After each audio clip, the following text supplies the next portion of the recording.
The Baltimore Ravens got a steal of a player when they traded for cornerback Marcus Peters last season. Not only did he cost Baltimore just a 5th round pick and linebacker Kenny Young, Peters came to town on a relatively cheap deal and immediately made the Ravens defense better. Marcus's career has had a lot of ups and downs, and it's amazing that he's been bounced around from 3 teams after only 5 seasons in the NFL.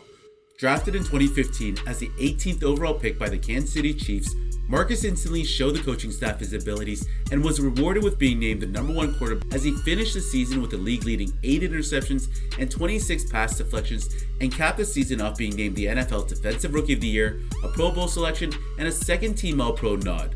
Marcus had clearly shown he was a real threat for offenses and was just an absolute monster on the field. The guy was literally a ball hawk. The following season, Peters continued to show much success and made his second consecutive Pro fine a little over $9,000 for a helmet hit on Derek Carr, which created a huge scuffle, one in which his close friend and so-called older brother Marshawn Lynch had to step onto the field to protect his boy from getting clobbered by the Raiders' O-line. In Week 13 versus the New York Jets, the cornerback threw a penalty flag into the crowd after his teammate was flagged for defensive holding while the Jets were attempting a 2-point conversion. Peters was flagged for unsportsmanlike conduct and was ejected from the game and would later be fined by the NFL for the incident. And only a few days later, the Chiefs organization suspended the quarterback after it was revealed he got into a heated argument with one of the coaches. So you can kind of tell what kind of year this was for Marcus. He was getting into a lot of trouble, and attitude problems clearly emerged in his 3rd season. But the only problem was, the dude kept producing and was considered one of the league's best corners. After 3 seasons with the Chiefs, Peters registered 19 interceptions and was given an 85.7 grade by Pro Football Focus in 2017. With that being said, the Chiefs shockingly decided to move away from Marcus Peters and traded him along with their 2018 6th round pick to the Rams in exchange for their 2018 4th round pick and a 2019 2nd round pick.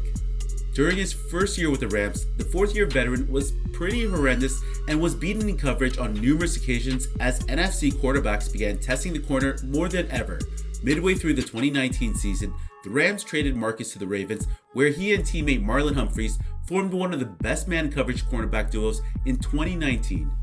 And just a few days after Baltimore beat the Cleveland Browns in Week 16 of the 2019 season, the Ravens inked their cornerback to a new 3-year extension.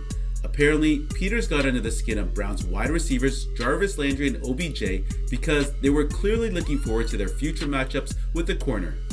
With Baltimore taking on Cleveland earlier this season in Week 1, you better believe people didn't forget about Landry and Beckham wanting the smoke.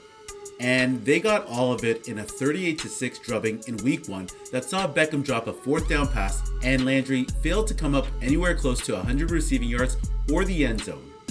After the final whistle, all those people made sure to let Landry and Beckham know they remember what they said last season.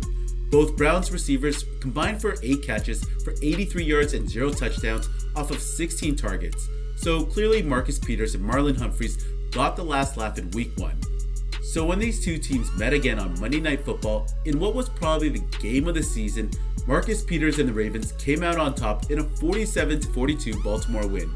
This was a hard-fought encounter that went back and forth until the Ravens took a 14-point lead in the 3rd quarter, and then the Browns mounted a comeback and would take the lead after Lamar Jackson left the game due to cramping, only to return late in the 4th quarter and put on a late-game heroic display, setting up a Justin Tucker 55-yard game-winning field goal.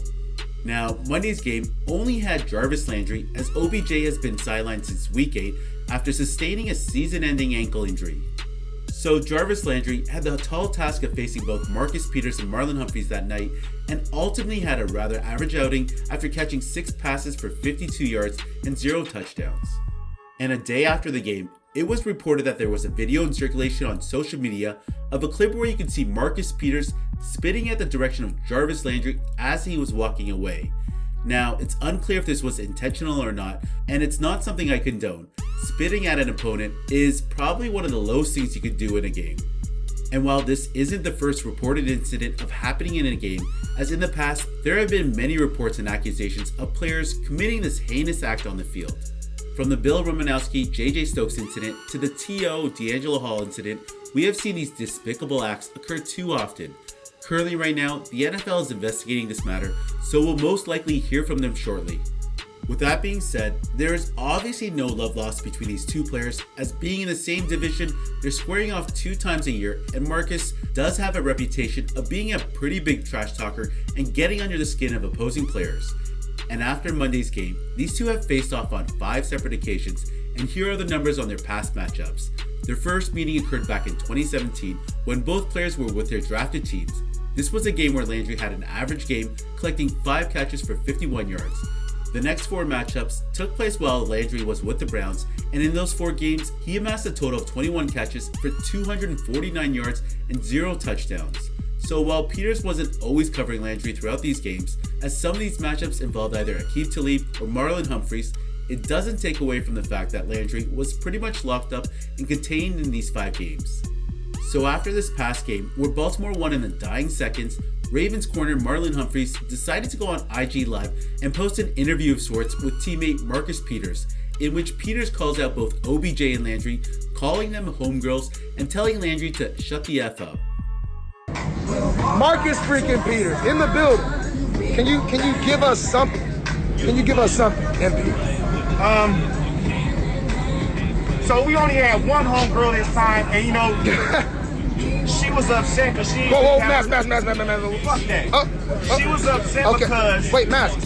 She was upset because the other homegirl couldn't really end up making it because my dog hurt. Well, she hurt right now, and we understand that, and I respect that. But the one homegirl who was out there just needs to shut the fuck up until she get back. Oh.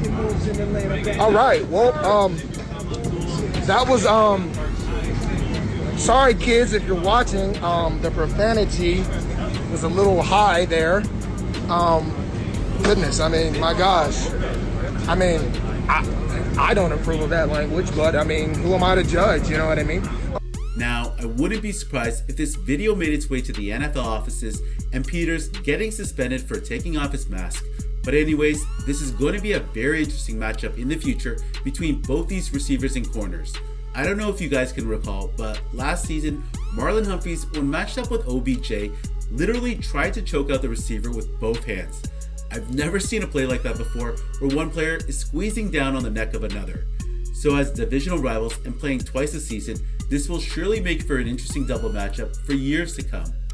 Guys, make sure you like, comment, and subscribe to this channel, as it really helps with the YouTube algorithm and really promotes the video. It doesn't cost you anything, and you could always unsub or turn off notifications at any point in time. Also, this is one way you guys can show your support for this channel.